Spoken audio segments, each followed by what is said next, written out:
Last వీడియోలో మనం ఫోల్డర్ని ఎలా క్రియేట్ చేయాలి, ఎలా డిలీట్ చేయాలి, ఫోల్డర్ ఎలా క్రియేట్ చేయాలి, అలాగే డిలీట్ చేసిన ఫోల్డర్ని ఎలా రీస్టోర్ చేయాలన్నది నేర్చుకున్నాం. ఈ వీడియోలో మనం ఫోల్డర్ని రీనేమ్ చేయాలి, అసలు ఎలా రీనేమ్ చేస్తారు అన్నది చూద్దాం.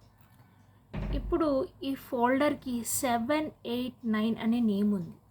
దీన్ని నేను 10, 11, 12 కింద మార్చాలనుకుంటున్నాను. ఎలా మారుస్తాం?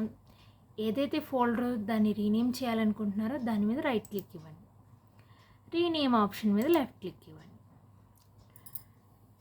ఇప్పుడు బ్యాక్ స్పేస్ ఇచ్చి 10, 11, 12 టైప్ చేసి ఎంటర్ ఇచ్చేయండి.